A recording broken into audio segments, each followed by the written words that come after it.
You have $1,000 sitting somewhere right now. Maybe it is in a savings account you have not looked at in 3 months. Maybe it is in your checking account, slowly being absorbed by things you cannot even remember buying. Maybe it is sitting in cash because every time you think about what to do with it, the options feel either too small to matter or too risky to trust. You know it is not working, and you do not know what to do with it. George Soros spent 50 years building a framework that answers exactly that question, not in theory. In practice, trade by trade, crisis by crisis across currencies and commodities and markets that most people had never heard of. His answer is not what you expect. And the reason you have not heard it is not because it is complicated. It is because it requires you to stop asking the question everyone around you is asking and start asking a completely different one. That shift is what this video is about. Let the countdown begin. In 1969, George Soros was a relatively unknown analyst at a New York investment firm called Arnhold and S. Bleichroeder. He was not famous. He was not wealthy by the standards of the people he worked for. He had developed a theoretical framework, reflexivity, that his colleagues found interesting in a philosophical sense and practically useless in an investment sense. He had at this point less than $250,000 of his own money. He used it to seed a small fund called Double Eagle, not because the amount was sufficient, because it was what he had, and he had determined that waiting for a larger number before acting was not a strategy. It was a trap disguised as patience. 4 years later, the fund had grown enough that Soros left Bleichroeder to manage it full-time. He renamed it the Quantum Fund, a reference to Werner Heisenberg's uncertainty principle, which Soros saw reflected in the behavior of markets. By 1973, the fund had $12 million under management. By the end of the century, it had returned over 30% per year for 30 consecutive years, one of the most sustained performances in the history of capital. The starting point was not the advantage. The starting point was almost irrelevant.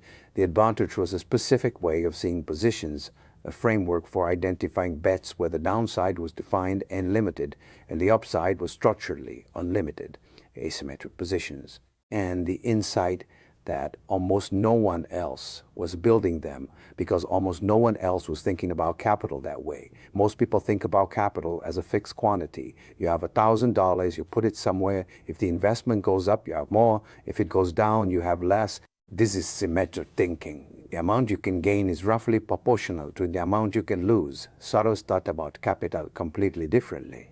He was not asking how much he could make on a given position. He was asking, what is the maximum I can lose if I am wrong versus the maximum I can make if I am right? And then he was looking for positions where those two numbers were as far apart as possible. This is the foundation of the rule that most people miss. It is not a rule about the number.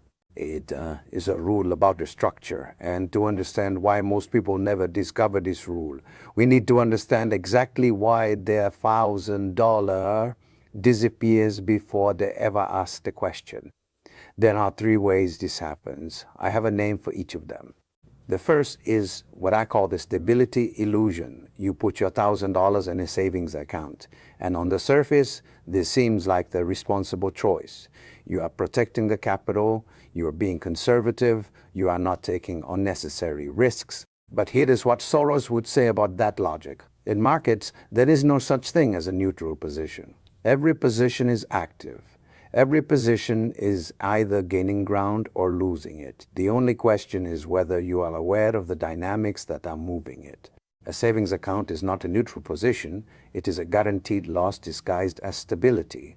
The nominal number stays constant or grows by a fraction of a percent annually, but the real value of that number declines every year because inflation is a constant force that erodes purchasing power regardless of what you decide to do with your capital. In the last 5 years alone, the purchasing power of $1,000 has declined by more than 15% in most developed economies. You did not protect your capital. You accepted a guaranteed loss in exchange for the psychological comfort of seeing the same number on a screen. Soros understood this because he had lived through environments where that kind of guaranteed loss was not gradual and invisible. Growing up in Hungary under Soviet occupation, he had watched entire savings accounts become worthless within months as monetary systems were restructured. He had seen in an accelerated and dramatic form what happens when people mistake nominal stability for real security. The savings account is not the conservative option. The conservative option is a position that at minimum preserves real value. Everything else is a slow, invisible leak, normalized because it happens gradually enough that no single month feels like a decision. You are not protecting your $1,000 in a savings account.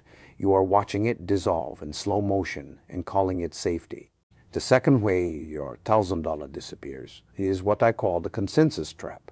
A stock someone mentioned at work. A cryptocurrency that appeared in a social media feed and seemed to be gaining momentum. An ETF that was highlighted in an article as having strong historical returns. These investments have one thing in common. They are symmetric bets. The structure is proportional. You put in $1,000. If the position moves favorably, you get out $1,200. If it moves against you, you get out $700. The upside is roughly proportional to the downside. You are not building an asymmetric position. You are moving the number in one direction or another without any structural advantage in the outcome. Soros would look at this behavior and identify it immediately. It is what he called being positioned like the market. When you take a position that reflects the consensus, the same bet that everyone else is taking for the same reasons, based on the same information, you are accepting market rate returns on market rate risk. You are not doing anything wrong. You are simply not doing anything that could produce a non-proportional outcome. His entire career was built on the opposite of this. He was looking for the position the market had not yet taken, the structural imbalance that had not yet been recognized, the point where the consensus was wrong. Not slightly wrong, but wrong in a way that created a gap between what assets were priced at and what they were actually worth. And when he found that gap, he did not take a proportional position. He built the largest asymmetric bet he could construct against it. The random investment does not do this. It follows the crowd at the moment the crowd has already priced in the opportunity. And by the time any opportunity has been widely recognized and acted upon, the asymmetric phase of that opportunity is already over. You are not investing in the consensus trap. You are arriving after the party ended and paying full price for the leftovers. The third way is the most common and the most damaging. I call it the dissolve. The money is absorbed into daily life gradually, almost invisibly. A bill that arrived a little higher than expected, a purchase that was not planned, a temporary relief from a financial pressure that will return within weeks. The capital does not disappear in a single decision. It dissolves in dozens of small ones, and here is what makes the dissolve so structurally damaging. It is not just the loss of the capital itself, it is what the capital was doing while it was being consumed. Research on financial scarcity shows something that Soros would recognize immediately as a reflexive loop. When you are under constant financial pressure, your cognitive bandwidth, the mental capacity available for planning, strategic thinking, and pattern recognition is systematically reduced. The brain is running in emergency mode, managing immediate threats, which leaves less processing power available for the kind of long-term structural thinking that would allow you to see the asymmetric positions available to you. This means the very act of consuming the capital rather than deploying it strategically makes it harder to think clearly about the next opportunity.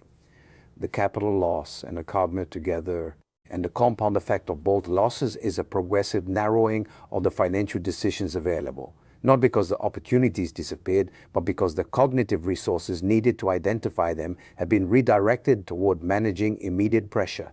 This is the loop at its most precise. The dissolve produces scarcity. The scarcity produces reactive thinking. The reactive thinking produces more dissolve, and the capital that could have broken the loop is gone before the loop is recognized. Soros escaped Budapest in 1947 in part because his father had taught him to recognize this exact dynamic, not in financial terms, but in political ones. The Soviet system worked by gradually consuming the options available to its citizens, until the range of choices had narrowed to the point where no meaningful decision remained. His father's insight was that you could not wait for the loop to break itself. You had to deploy whatever resource you had before the loop consumed it. Now let us talk about what Soros would actually do with $1,000. What the structure of an asymmetric position looks like at this scale. Soros spent his early years studying Karl Popper at the London School of Economics.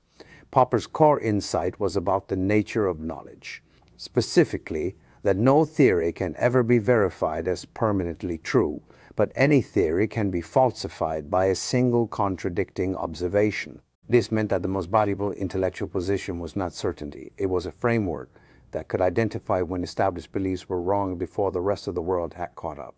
Soros took this directly into markets. The most valuable investment position was not one that aligned with the consensus. It was one that identified where the consensus was about to be falsified, where the gap between belief and reality had grown large enough that a correction was structurally inevitable. When he applied this to the question of how ordinary people build capital from a small starting position, his framework produced the same answer it produced for every other domain. The highest return on $1,000 is not found in a financial instrument. It is found in the acquisition of a framework that allows you to see what others cannot see. Let us be specific about what this means. I call this the difference between the credential and the framework. A credential is a symmetric investment. You pay for it, you receive a qualification. The return is bounded by what employers with that credential typically pay. The market for credentials is efficient. Everyone knows what a given credential is worth because the market has priced it extensively. A framework is different. A framework is a specific, compound, non-replicable way of understanding a domain, one that allows you to see patterns others miss, identify opportunities before they become obvious, and build positions that the market has not yet priced. The market for frameworks is deeply inefficient because frameworks are difficult to identify, difficult to verify, and impossible to replicate simply by copying the output. Soros did not attend the London School of Economics to get a credential. He attended to develop a way of thinking about belief and reality that he believed could be applied to market behavior. The credential was irrelevant. The framework was everything. What emerged from that investment was reflexivity, a theory that most mainstream economists dismissed for decades, but that gave Soros a systematic structural advantage every time he applied it to a market position, an advantage that compounded for 50 years, and an advantage that no competitor could replicate by simply hiring more analysts or building better models, because the advantage was not in the data. It was in the way the data was interpreted. $1,000 directed toward building this kind of framework, toward the specific intersection of 2 or 3 existing capabilities that the market has not yet seen in exactly that combination, is not a small investment. It is the beginning of an asymmetric position in yourself. The downside is defined. You spend $1,000 and acquire knowledge. The upside is structurally unlimited. The framework compounds into income that cannot be capped, cannot be inflated away, and cannot be easily replicated by someone who simply has more starting capital than you. People do not think about secure investment this way because they are chasing credentials. They ask, what qualification can I buy that will increase my salary? That is a symmetric question. It produces symmetric answers. Soros would tell you to ask the asymmetric version. What framework can I build that would allow me to see something the market currently cannot see? And that once built, cannot be taken from me by restructuring, inflation, or competition. The second asymmetric deployment Soros would recognize is the identification of what I call the compressed loop. In 1992, Soros identified the structural imbalance in the British pound. The United Kingdom had joined the European exchange rate mechanism, a system that required the pound to stay within a defined range relative to other European currencies. The British economy was weak.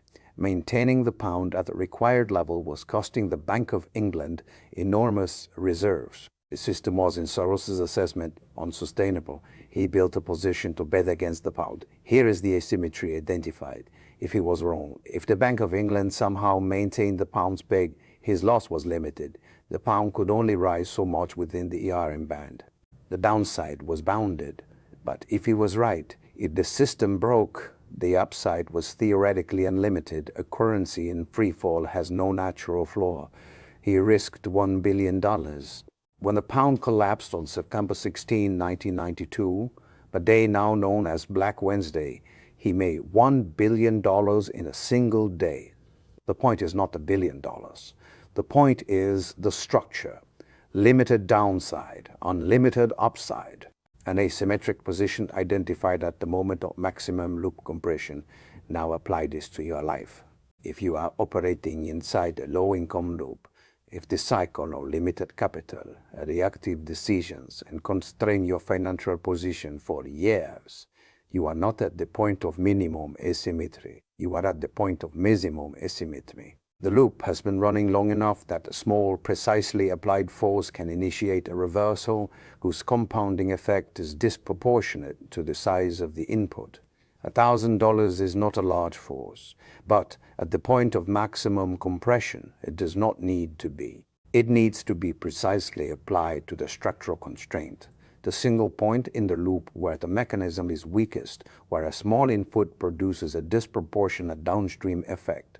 For some of you, that constraint is a specific skill gap that caps your income ceiling. The removal of that constraint does not produce a proportional increase in income. It removes a ceiling, and removing a ceiling is not a linear improvement. It is a structural change that compounds differently over time than any symmetric investment could. For others, the constraint is the absence of a financial buffer, the lack of any slack that would allow deliberate decisions rather than reactive ones. A financial buffer does not just prevent emergencies. It restores cognitive bandwidth. It shifts your brain from emergency mode to strategic mode. And the difference in the quality of decisions made from those two modes is not proportional, it is structural. For others, the constraint is the absence of even minimal startup capital for a nonlinear income source, something that requires an initial investment you have never been in a position to make.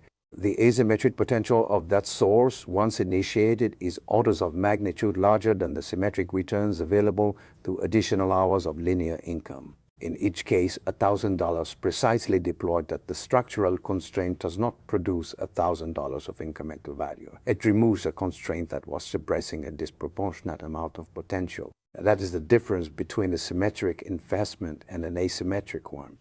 There is something Soros said about the nature of a wrong position that almost no one quotes because it sounds uncomfortable.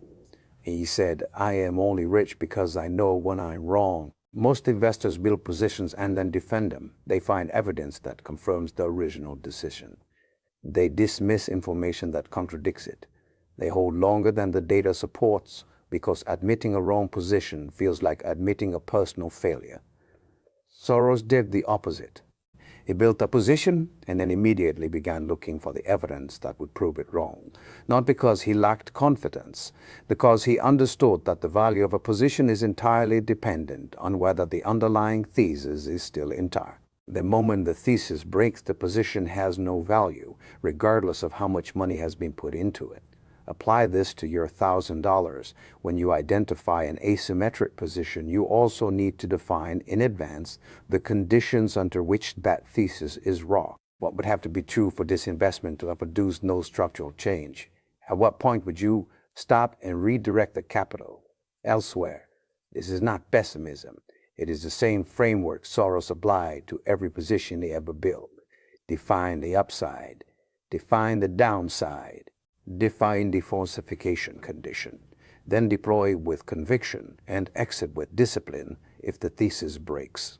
Most people do neither. They neither define the upside clearly enough to commit to the position, nor define the falsification condition clearly enough to exit when it is wrong. They stay in a vague middle ground where the investment is neither truly deployed nor truly exited. And in that middle ground, the capital produces nothing. The last thing worth saying about the $1,000 is about timing. And this is the part that goes against everything your instincts are telling you. Soros made most of his largest gains not at moments of market calm, but at moments of market stress. When the British pound was under pressure in 1992, most institutional investors were reducing their exposure. Soros was building his. He understood something about asymmetry that most investors had missed. The size of the asymmetric opportunity is directly proportional to the degree of stress in the system. When markets are calm, the gap between what assets are priced at and what they are actually worth is small. When markets are stressed, that gap expands dramatically. The same principle applies to your life. The best time to deploy your $1,000 asymmetrically is not when your financial situation is comfortable and stable. It is when the pressure is highest, when the loop is running hardest, because that is when the gap between your current position and your potential position is largest. Most people do the opposite. They wait until conditions improve before investing in themselves. They wait until the debt is lower, the expenses are fewer, the situation is more stable. But by the time conditions feel stable, the gap has narrowed. The moment of maximum asymmetry has passed. Your $1,000 is most powerful right now. Not in 6 months, not when things are easier. Right now, when the loop is tightest, the pressure is highest, and the potential reversal is largest. In 1969, Soros sat at a desk with a framework no one else believed in, a fraction of the capital he needed, and a decision to make. He could have waited. He could have decided that the amount was too small to build anything meaningful with. He did not wait. He recognized that the decision to wait was the same loop he had spent his career identifying in markets. The loop where the belief that conditions are insufficient produces behavior that confirms the insufficiency, which reinforces the belief. He deployed what he had, asymmetrically, with precision. And 30 years later, the quantum fund had compounded at over 30% annually, not because the initial capital was large, but because the structure of the positions was right. Your $1,000 is not the constraint. The question you are asking about it is the constraint. Most people ask, is this enough to do anything with? Soros asked, what is the asymmetric position available to me at this exact amount of capital? One question keeps you waiting, the other starts the process. Tonight, before you sleep, open a blank page. Write down a single structural constraint in your financial life that, if removed, would change the most downstream outcomes, not the most urgent one, the structural one. Then ask, can $1,000 remove it? If the answer is yes, you already have everything you need. The amount is present. The framework is in your hands. The only thing left is the decision most people postpone until the conditions feel right. The conditions do not get right. The position does. That is all. Thanks for watching.